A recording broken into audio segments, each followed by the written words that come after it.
ជាបន្តសូមគ្រប់អញ្ជើញអាដាមប្រុញសុភីណាធ្វើការបត់បង្ហាញបន្តសូមគ្រប់អញ្ជើញ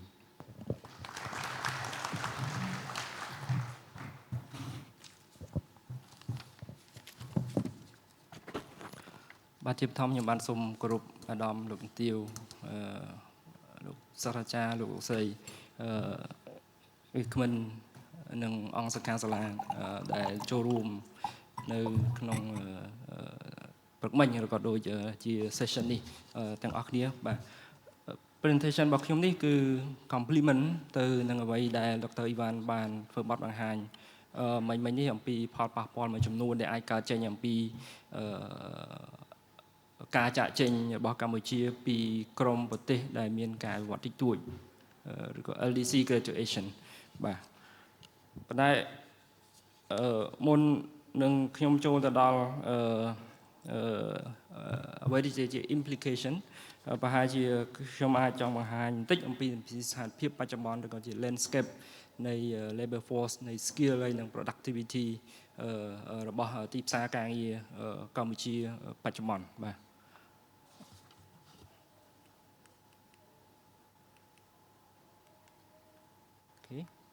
បាទ graphic នេះมันមានអីចម្លែកទេខ្ញុំជឿថាអាដាមលោកទាវលោកស្រីប្រហែលជាបានឃើញក៏បានដឹងហើយទោះបីពេលខ្លះអត់បានឃើញក៏ប៉ុន្តែឮក៏ច្រើនដែរពី demographic dividend ជាភាគលាភវិទ្យាសាស្ត្រដែលកម្ពុជាយើងមានភាគលាភវិទ្យាសាស្ត្រនៅក្នុងន័យថាបើសិនបើយើងមើល graphic ជារាងពីរ៉ាមីតគឺអ្នកដែលមានអាយុចាស់គាត់នៅខាងលើកាន់តែក្មេងមកនៅខាងក្រោមអញ្ចឹងមានថាអ្នកដែលមានអាយុនៅក្នុង graphic នេះបើសិនបើយើងគណនាចេញជាលេខទៅគឺអ្នកដែលមានអាយុក្រោម34ឆ្នាំនោះមានរហូតដល់ខ្ទង់ 65% នៃប្រជាជនសរុប 65% មានន័យថាជាចំនួនមួយសម្រាប់នៅប្រទេសដទៃផ្សេងទៀតគេបារម្ភអំពីការកើនឡើងនៃមនុស្សចាស់ក៏ប៉ុន្តែបច្ចុប្បន្ននេះកម្ពុជាកំពុងតែទទួលបាននៅភាគលាភវិទ្យាសាស្ត្រដែលមានកម្មករដែលមាន labor force កម្លាំងពលកម្មវ័យក្មេងហ្នឹងគឺច្រើនលុបភាគលាភវិទ្យាសាស្ត្រនេះបើសិនបើយើងនិយាយថាជាផលមួយវិជ្ជមានមិនមែនតែវិជ្ជមានទេទាំងពីរផ្នែកជាវិជ្ជមាននិងអាចអវិជ្ជមានដោយសារតែភាគលាភវិទ្យាសាស្ត្រនេះគ្រាន់តែជាឱកាស just opportunity អត់មានផ្ដល់អីមកឲ្យកម្ពុជាយើងវិញទេនៅពេលដែលយើង build capacity ឬក៏ equip skill ត្រូវឬក៏ចំគោលដៅទៅដល់កម្លាំងពលកម្មទាំងអស់នោះមានថាយើងទទួលបាននូវផលវិជ្ជមានពីភាគលាភវិទ្យាសាស្ត្រនោះក៏ប៉ុន្តែភាគលាភវិទ្យាសាស្ត្រនោះជាបន្ទុកមួយសម្រាប់កម្ពុជាដែលត្រូវការ invest ច្រើនទៅលើការ build up នៅ capacity ការ equip នៅ skill ការ provide នៅ quality education ឡាក់អញ្ចឹងទេកន្លែងនេះគ្រាន់តែជាផ្នែកមួយដែលខ្ញុំចង់បង្ហាញពីលេខនេះបាទមួយទៀតកាំងពីព្រឹកមករហូតដល់ presentation មុននេះយើងឮថាកម្លាំងពលកម្មរបស់កម្ពុជាគឺមាន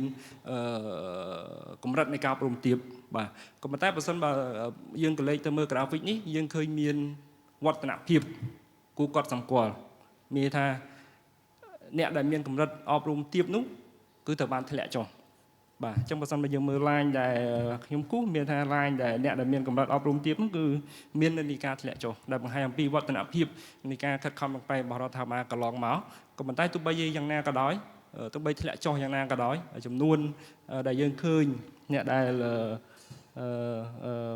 primary completed អ្នកដែលបញ្ចប់ការសិក្សាត្រឹមបឋមសិក្សាមានចំនួនច្រើនបាទមានចំនួនច្រើននេះយើងនិយាយមកជ្រុងថាកម្លាំងពលកម្មរបស់យើងមានការកម្រិតអប់រំទាបដែល lead ទៅដល់ skill trap ដែល Dr. Sandre បានបង្ហាញព្រឹកមិញនេះជារឿងមួយដែលមួយផ្នែកកម្លាំងមួយផ្នែកទៀតបើសិនបើជា positive side និន្នាការនៃអត្រានៃការអប់រំនៅប្រទេសកម្ពុជានោះមានការកើនឡើងបាទមួយនេះខ្ញុំជឿថា slide ព្រឹកមិញហ្នឹងក៏មានដែរអំពីការផ្លាស់ប្ដូរនៃរចនាសម្ព័ន្ធទីផ្សារការងារដែលអានេះតាមការគណនារបស់ក្រមការងារក្រសួងការងារនិងដំណើរជីវៈដោយផ្អែកទៅលើទិន្នន័យអង្កេតសេដ្ឋកិច្ចសង្គមកិច្ចរបស់ NIS នៃក្រសួងផែនការយើងឃើញជានិន្នាការនេះអត់ឈប់ទេកម្លាំងពលកម្ម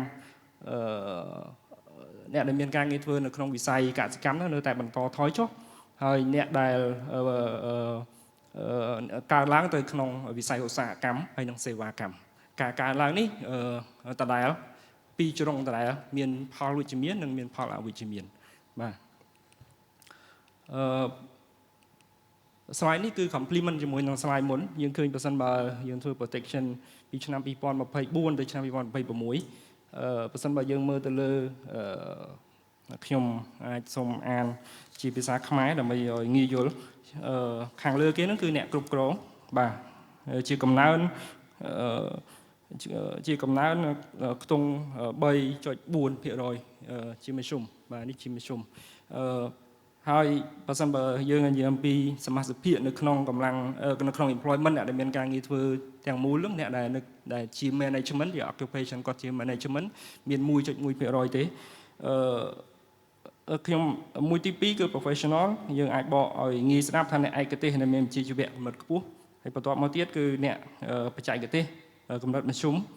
ហើយជំនួយការរដ្ឋបាលservice and sales worker នេះអានេះ include ជាមួយនឹង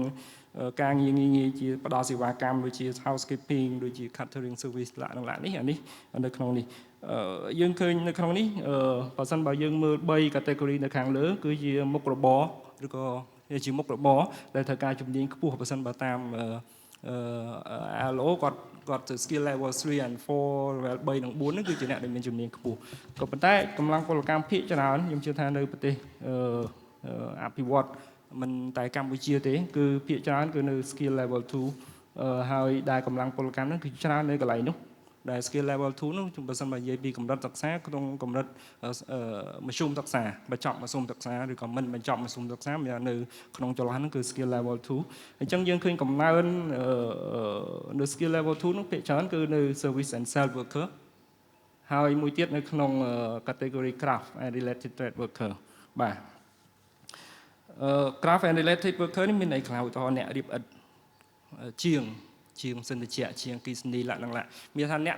ដែលជាអ្នកបច្ចេកទេសក៏ប៉ុន្តែគាត់ប្រើប្រាស់កម្លាំងបាទ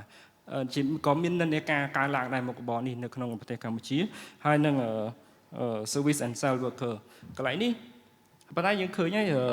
អ្នកដែលនៅក្នុងវិស័យឧស្សាហកម្មមាននិន្នាការអ្នកដែលក្នុងវិស័យកសិកម្មមាននិន្នាការថយចុះបាទមាននិន្នាការថយចុះមានថាគាត់ move ពីវិស័យកសិកម្មមកសេវាកម្មឬក៏មកឧស្សាហកម្មបាទការមូនេះយើងឃើញពីដើមមកថាកម្លាំងពលកម្មយើងមានកម្រិតអប់រំទាបមានជំនាញទាបការមូពីកសិកម្មមករកម្រិតមករឧស្សាហកម្មឬក៏សេវាកម្មគឺជាកន្លែងដែលត្រូវការជំនាញខ្ពស់ជាងកន្លែងនៅកសិកម្មហើយចឹងហើយជាស្ថាប័នជាគ្រឹះស្ថានដែលទទួលបន្ទុកបរិបទបច្ចេកទេសនិងវិជ្ជាជីវៈជាតួនាទីដែលដើរតួនាទីសំខាន់ក្នុងការ equip ឬក៏បំពាក់បំពន់នៅ skill ឬក៏ជំនាញឬក៏ចំណេះដែលត្រូវការសម្រាប់កម្លាំងពលកម្មដែលគាត់មូចេញពីវិស័យកសិកម្មមកនោះការមូនេះបើសិនបើអាដាមលោកនាយកលោកស្រីចាប់អារម្មណ៍គឺមូមករកសេវាកម្មរឿង service and sales ហើយនឹង craft and related trade worker បើសិនបើយើងមើលលំអិតនៅក្នុងនឹងទៅទៀតបើសិនបើយើងចែកថាវិស័យសកម្មភាពសេដ្ឋកិច្ចនេះក៏កម្លាំងពលកម្មឬក៏មុខរបរនេះក្រៅប្រព័ន្ធឬក៏ក្នុងប្រព័ន្ធទៅទៀតអ្វីជាការព្រួយបារម្ភកែលោថាមុខរបរទាំងពីរនេះគាត់មូពីកសិកម្មមូមកក្នុង service និង industry មែនក៏ប៉ុន្តែមិនមែនមូមកក្នុងប្រព័ន្ធគេលោមូមកក្រៅប្រព័ន្ធអានេះគឺជាអីមួយដែលត្រូវគិតគូរហើយនឹងការដាក់ចេញគោលនយោបាយមួយទៀតដែលយើងភ្ជាប់ជាមួយនឹង LDC តែ LDC គឺជារឿងមួយក៏ប៉ុន្តែ Dr. Sandra គាត់បង្ហាញព្រឹកមិញក្រៅពី LDC មាន3ចំណុចផ្សេងទៀតដែលរដ្ឋាភិបាលត្រូវដោះស្រាយបាទមួយទៀតខ្ញុំគ្រាន់តែព្យាយាមមើលទេថាបើសិនបើយើងមើលពីប្រាក់ឈ្នួលបើសិនបើយើងមើលពីប្រាក់ឈ្នួលនៃកំណើនប្រាក់ឈ្នួល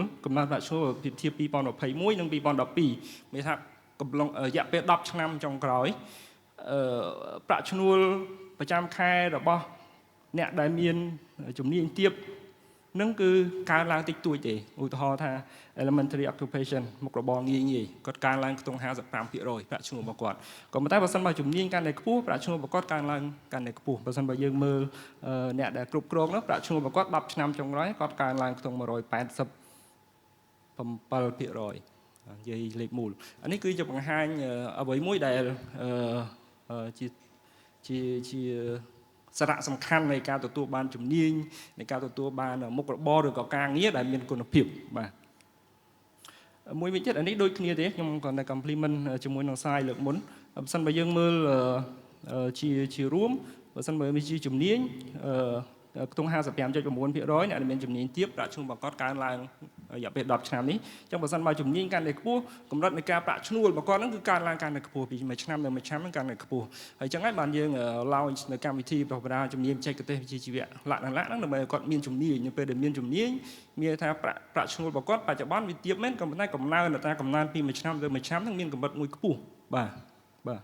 នេះទាំងប្រុសនិងស្រីគឺអត្រាកំណើនដូចគ្នាទេប៉ុន្តែអ្វីដែលចាប់អារម្មណ៍ហ្នឹងគឺបើសិនបើទិន្នន័យនេះយើងកណនាទៅត្រូវអញ្ចឹងមែនហ្នឹងគឺemployee ដែលជាស្ត្រីហ្នឹងប្រាក់ឈ្នួលរបស់គាត់ក្នុង10ឆ្នាំនេះកើនឡើងជាងបរិសុទ្ធវិញនៅក្នុងនេះយើងនិយាយថា money average money earning ណាបាទប្រហែលជាមកពីបើសិនបើយើងនិយាយអំពីកម្មករយោជិតនៅក្នុងប្រព័ន្ធកម្មករយោជិតភាគច្រើនបើសិនបើយើងមើលជាចំនួនស្រីនិងប្រុសភាគច្រើនប្រហែលជាស្រីដោយសារតែវិស័យកាត់ដេរហ្នឹងគឺច្រើនណាស្រីបាទអញ្ចឹងកន្លែងនេះទិន្នន័យនេះអាចបកស្រាយបានអញ្ចឹងបាទព្រោះអីក្នុងកម្មករក្នុងប្រព័ន្ធដែលចុះជីនៅក្រសួងការងាររបស់យើងបច្ចុប្បន្ននេះខ្ទង់1.9 លានបាទ1.9 លាននេះនៅក្នុងវិស័យកាត់ដេរខ្ទង់92 93ម៉ឺននាក់ហ្នឹងជាលេខមូលគឺក្នុងវិស័យកាត់ដេរ85% ជុំវិញនេះគឺជាស្ត្រីបាទហើយពួកគាត់នោះគឺជាកម្មករយោជិតក្នុងប្រព័ន្ធនិយាយវិស័យកាត់ដេរគឺជាទោះបី labor intensive ក៏ដោយក៏ប៉ុន្តែវិស័យកាត់ដេរគឺជាវិស័យមួយដែល employ កម្មករក្នុងប្រព័ន្ធហ្នឹងច្រើនជាងគេនៅក្នុងសកម្មភាពសេដ្ឋកិច្ចនៅប្រទេសកម្ពុជាបាទពី productivity នេះបើសិនបើយើងមើល graphic ខាងស្ដាំដៃខាងស្ដាំដៃ graphic ជា line graphic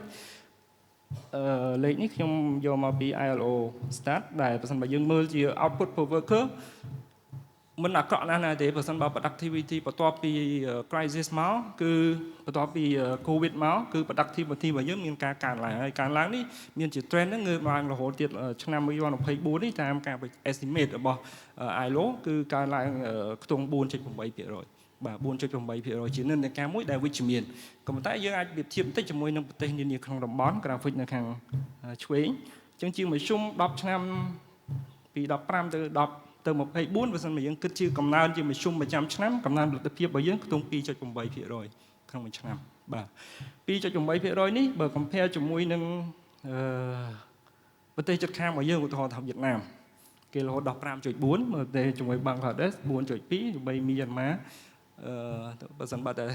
ការប្រមូលទិន្នន័យនឹងត្រូវគឺសូម្បីមីយ៉ាន់ម៉ាក៏ផលិតភាពរបស់គាត់មានកំណើនខ្ទង់ 3% ក្នុងមួយឆ្នាំដែរចន្លោះប្រហែលឆ្នាំចុងក្រោយនេះបាទអានេះគឺជា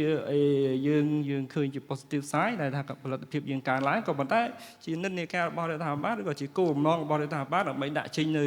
កម្មវិធីបន្តបណ្ដាជំនាញវិជ្ជាជីវៈឡើងហ្នឹងគឺយើងចង់រុញផលិតភាពហ្នឹងឲ្យឡើងខ្ពស់ជាងនេះបាទនេះគឺជាអីដែលយើងចង់បាន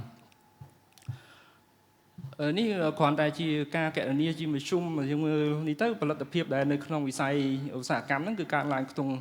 ពី2017-21ជាមធ្យមខ្ទង់ 5.6% ហើយសេវាកម្មខ្ទង់ 0.8 ហើយកសិកម្មហ្នឹងខ្ទង់ 1.7 នេះយើងអាចគ្រាន់តែមើលជា landscape ថាជា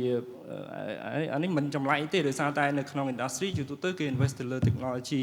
គឺ invest ទៅលើអីលក្ខណៈអញ្ចឹងផលិតភាពជាទូទៅគឺមានការកើនឡើងច្រើននៅក្នុងនេះបាទ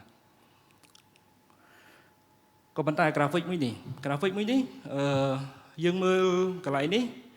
យើងឃើញហើយថាបើសិនបើជា labor productivity អានេះយើងគិតជា index មានថាជា index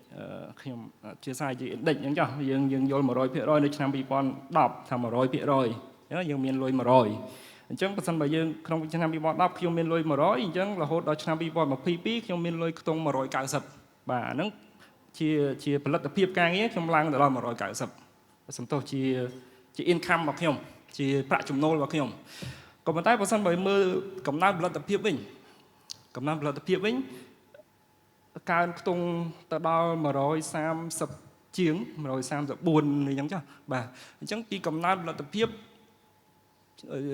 បើសិនបើ APO គាត់កណនាលេខនេះត្រូវប៉ុន្តែខ្ញុំសង្ឃឹមថាត្រូវចុះព្រោះលេខនេះមើលទៅ ជាការពួយបារម្ភដោយសារមូលហេតុអីកំណើនផលិតភាពរបស់យើងយឺតជាងកំណើនប្រាក់ឈ្នួលឬក៏ប្រាក់ចំណូលជាមធ្យមបាទមានកំណើនយឺតជាងដែលកន្លែងនេះគឺប៉ះពាល់ដល់ភាពប្រកួតប្រជែងរបស់ទីផ្សារការងារភាពប្រកួតប្រជែងរបស់សេដ្ឋកិច្ចរបស់កម្ពុជានៅពេលដែលប្រាក់ឈ្នួលឬក៏ប្រាក់ចំណូលនោះកើនឡើងលឿនខ្ពស់ហួសពីផលិតភាពបាទ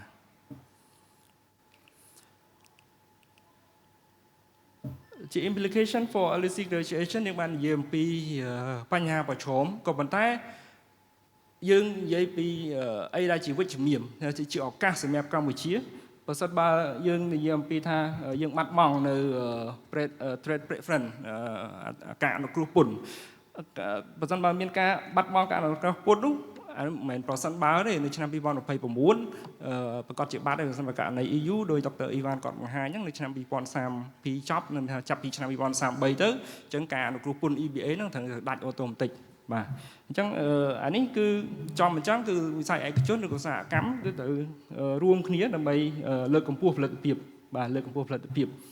បាទបើមិនអញ្ចឹងទេយើងអាចប្រកួតប្រជែងជាមួយប្រទេសដទៃផ្សេងទៀតបានទេទី2គឺ transition to higher value industry យើងព្យាយាមចាប់យកឧស្សាហកម្មណាដែលមានតម្លៃបន្ថែមខ្ពស់បាទជាជាងវិស័យកាត់ដេរទោះបីវិស័យកាត់ដេរក៏ដោយបច្ចុប្បន្ននេះមានថាជាឱកាសក៏យើងអាចនៅក្នុងវិស័យកាត់ដេរដដែលក៏ប៉ុន្តែរបៀបរបបនៃការផលិតរបៀបរបបនៃការធ្វើឬក៏ផលិតផលដែលចេញមកនោះក៏អាចមានតម្លៃបន្ថែមខ្ពស់ជាងបច្ចុប្បន្នដែរអាហ្នឹងក៏មានដែរបាទជាក់ស្ដែងបើសិនបើយើងមើលវិស័យកាត់ដេរនៅវៀតណាមឬក៏នៅបង់ក្លាដេសជា value add របស់វិស័យកាត់ដេរនោះជា position នៅក្នុងចង្វាក់ផលិតកម្មរបស់គេនោះគឺនៅខ្ពស់ជាងយើងជាក់ស្ដែងយើងអាចទៅបានដូចគេយ៉ាងដែរហ្នឹងក៏ជាឱកាសរបស់យើងដែរបាទអញ្ចឹងអីដែលត្រូវធ្វើដើម្បីចាប់យកឱកាសនោះគឺរឿងជំនាញហ្នឹងឯងរឿងជំនាញរឿង digital literacy and STEM ឡាក់អានេះគឺជាឱកាសរបស់យើងដែលត្រូវពង្រឹងខ្លួនយើងមានឱកាសច្រើនដើម្បីពង្រឹងខ្លួនទៅលើទាំងអស់នោះបាទមួយទៀតដែលនៅក្នុង presentation មុនក៏បានបញ្ជាក់ដែរបើសិនបើយើង graduate ពី LEC ODA នឹងត្រូវបាត់បង់ឬក៏កាត់បន្ថយអញ្ចឹងណាឧទាហរណ៍ថាឥឡូវមានជំនួយបច្ចេកទេសច្រើន invest ទៅលើរឿងបរិបទតាំងឡាឬក៏ improve នៅយន្តការទីផ្សារការងារប៉ុន្តែនៅពេលដែលយើង graduate ODA ទាំងអស់នោះនឹងត្រូវកាត់បន្ថយអញ្ចឹងអានេះជាអីគេជាបន្ទុករបស់រដ្ឋាភិបាលជាបន្ទុករបស់នយោជកវិស័យឯកជនបើសិនបើរដ្ឋាភិបាលត្រូវ invest លុយច្រើនជាងហ្នឹងឯងសម្រាប់ training បើសិនបើ less ODA នយោជកក៏ដូចគ្នាយ៉ាងដែរដើម្បីផលិតផលប្រកួតប្រជែងនៅទីផ្សាររបស់គេបានដូចមុនឬក៏ប្រសើរជាងមុនក៏ត្រូវ invest ទៅលើ training នៅក្នុងរោងចក្រសហគ្រាសខ្លួនឯងដូចគ្នាបាទផ្សេងទៀតខ្ញុំមិនបកស្រាយទេខ្ញុំជឿថាអីដែលមាននៅក្នុងនេះគឺជាអីដែលអាដាមលោកទាវលោកស្រីបានស្ដាប់ឮពីខាងដើមហើយក៏ប៉ុន្តែនៅក្នុងនេះគឺគាត់ខ្ញុំចង់បង្ហាញថាស្អីដែលជា implication នៃ LEC មួយជំហាននៃបញ្ហាប្រឈមមួយជំហានទៀតគឺជាកលានុវត្តភាពនៃប្រទេសកម្ពុជាជាកន្លែងមួយដែលយើងត្រូវ transform ខ្លួនឯងបាទជាកន្លែងមួយដែលយើងត្រូវ transform ខ្លួនឯងដោយសារតែនៅពេលដែលយើង graduate ហើយយើងអត់ចង់ចូល LEC វិញទេអញ្ចឹងអញ្ចឹងនៅកន្លែងហ្នឹងគឺជា turning point ដែលប្រទេសកម្ពុជាត្រូវតែចាប់យកឱកាសហ្នឹងដើម្បី transform ខ្លួនឯងដើម្បីឲ្យផុតពីបញ្ហាប្រឈមចំនួនប្រមាណដែលវាគ្មិនយើងនិយាយមានប្រសាសន៍ការពីព្រឹកកន្លងទៅនេះបាទជា policy response ខ្ញុំជឿថាព្រឹកមិញនេះក៏អង្គសង្ខាសាលាបានលើពី policy response មួយចំនួនពីបញ្ចកោណដែរក៏ប៉ុន្តែបើសិនបើយើងនិយាយ specific ថានៅក្នុងបញ្ចកោណនេះគឺអតិភិបកលឹះទី1ហ្នឹងគឺមនុស្សបាទដែលនៅក្នុងនោះគឺរំលេចច្បាស់នៅមុំទី1នៅក្នុងបញ្ចកោណទី3ហ្នឹងនិយាយពីការអភិវឌ្ឍមូលធនមនុស្សបាទការវត្តមូលធនមនុស្សតែនៅក្នុងហ្នឹងគឺផ្ដោតសំខាន់ហ្មងគឺមុំទី2នៃបញ្ចកោណទី1ស្អីពីការអមត់មូលធននោះនិយាយឲ្យចំហ្មងគឺការអនុវត្តជំនាញការប្រកបជំនាញបច្ចេកទេសនិងវិជ្ជាជីវៈនៅក្នុងនោះមានដូចជាការបរិងអវ៉ាកិច្ចមានដូចជាលើកកម្ពស់សមត្ថភាពនិងគុណវុឌ្ឍិគ្រូមានដូចជាការពង្រឹងគុណភាពវិជ្ជាជីវៈទាំងជំនាញទុននិងជំនាញរឹងឬក៏ជំនាញបច្ចេកទេស ឬក៏ជំរុញនិងពង្រឹងកម្មវិធី reskill upskill លក្ខណៈហើយនឹងមានការគ្រប់គ្រងដល់សិស្សនិស្សិតដើម្បីគាត់អាចបន្តចំណេះដឹងជំនាញវិជ្ជាជីវៈទាំងអស់នេះទៅហើយបន្តពង្រឹងភាពជាដៃគូរវាងរដ្ឋនិងឯកជនបាទកន្លែងនេះគាត់ខ្ញុំជឿថាអាដាមលោកជំទាវលោកស្រីដឹងហើយតួនាទីរបស់វិស័យឯកជននៅក្នុងការបន្តបណ្ដាវិជ្ជាជីវៈមានតួនាទីសំខាន់ហើយអញ្ចឹងហើយខ្ញុំដឹងថាបច្ចុប្បន្ននេះក៏មាន on the job training ឬក៏ work based training ដែលមានការសហការច្រើនពីវិស័យឯកជនប៉ុន្តែនៅពេលខាងមុខទៅទៀតខ្ញុំជឿថានៅពេលដែល graduate កម្ពុជា graduate ពី LDC work based learning ឬ on the job training នេះតួនាទីរបស់វិស័យឯកជនតែសំខាន់ដើម្បីធ្វើការជាមួយរដ្ឋាភិបាលក្នុងការបង្កើនធនធានមនុស្សក្នុងស្រុកបីឈានទៅដល់ការប្រកួតប្រជែងបាទមានមួយទៀតគឺខ្ញុំចង់រំលឹកមួយទៀតគឺមុំទី3នៃសំទោសមុំទី1នៃបញ្ចកោណទី3យើងការអនុវត្តទីផ្សារការងារនៅក្នុងហ្នឹងមានយើងនិយាយអំពីយន្តការទីផ្សារការងារលើកកម្ពស់លក្ខខណ្ឌការងារការវើកូនជាង OSA លក្ខណៈហើយការបង្កើតបន្តលើកកម្ពស់កម្មជីវភាពកម្មករនិយោជិតតាមរយៈការដំឡើងប្រាក់ឈ្នួលបប្រមាណនិងអត្ថប្រយោជន៍ផ្សេងៗជាដើមហ្នឹងកម្មវិធីពីរនេះគឺ link directly ជាមួយនឹងការងារពាក់ព័ន្ធជាមួយនឹងការអភិវឌ្ឍមូលធនមនុស្សព្រោះថាយើងនិយាយការអភិវឌ្ឍមូលធនមនុស្សជាកម្មវិធីអតិភិបទីទាំង6ដែលដាក់ចេញនៅក្នុងបញ្ចកោណនោះគឺទី1រឿងការប្រឹងសេវាសុខភាពឆ្ពោះទៅរកការអណ្ដប់សុខភាពជាសកលទី2រឿងការបដិបត្តិជំនាញជីវៈលាន5សែនដែលក្រសួងការងារនិងក្រសួងវប្បធម៌នេះកំពុងអនុវត្តរួមគ្នានេះបាទនេះគឺជាកម្មវិធីអតិភិបខ្ញុំជឿថាអ្វីដែលជាកម្មវិធីគោលនយោបាយដែលរដ្ឋាភិបាលដាក់ចេញនេះគឺសិតតែតម្រង់ទិសមិនធម្មតា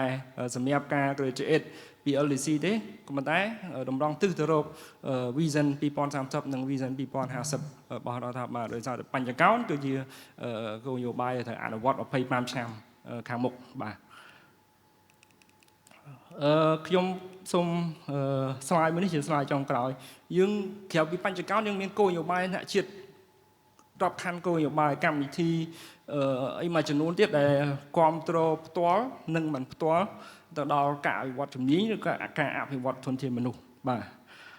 ក៏ប៉ុន្តែការអនុវត្តបញ្ចកោណក៏ដោយការអនុវត្តគោលនយោបាយទាំងអស់នេះក៏ដោយខ្ញុំជឿថាអីដែលត្រូវការនឹងពីរសំខាន់ទី1រឿង commitment ទី2រឿង resource មាន resource និងមាន commitment ហើយចឹងហើយបានមានរដ្ឋាភិបាលអាណត្តិថ្មីនេះខ្ញុំជឿថាដំលោកទាវលោកស្រីមួយចំនួនប្រហែលជាដឹងយើងមានយន្តការ M&E ច្រើនដើម្បីទៅបញ្ចកោណនេះក៏មានយន្តការ M&E ដែរដែលពីមុនការអនុវត្តយុទ្ធសាស្ត្រចតុកោណនោះយើងអត់ដែលមានយន្តការ M&E លើការអនុវត្តនេះដែរក៏ប៉ុន្តែឥឡូវនេះយើងមានយន្តការតាមដាននិងវិតម្លៃទៅលើគោលនយោបាយនឹងច្រើនដែលនេះមួយដែលសំខាន់ដែលធានានូវប្រសិទ្ធភាពនៃការអនុវត្តនៅគោលនយោបាយទាំងអស់ដែលបានដាក់ចេញនេះនៅក្នុងគម្រិតក្រសួងក៏ដូចគ្នាយ៉ាងដែរយើងមានយន្តការ M&E មួយច្បាស់លាស់ដើម្បី track ទៅលើ progress នៃការអនុវត្តគោលនយោបាយនេះអញ្ចឹងទេយើងមិនតែដាក់គោលនយោបាយហើយជាកត្តាយើងអត់អនុវត្តអាហ្នឹងជារឿងមួយប៉ុន្តែអីដែលខ្ញុំចង់បញ្ជាក់កន្លែងនេះគឺរដ្ឋាភិបាលមាន commitment កាន់តែខ្លាំងនៅក្នុងការអនុវត្តគោលនយោបាយឲ្យកាន់តែមានប្រសិទ្ធភាពបាទខ្ញុំសូមបញ្ចប់បទបង្ហាញខ្ញុំតាមនេះបាទសូមអរគុណបាទសូមអរគុណអាដាមប្រុញសុភីណាសម្រាប់ធ្វើការបទបង្ហាញដ៏មានព័ត៌មាននិងក្បោះក្បាយជាច្រើន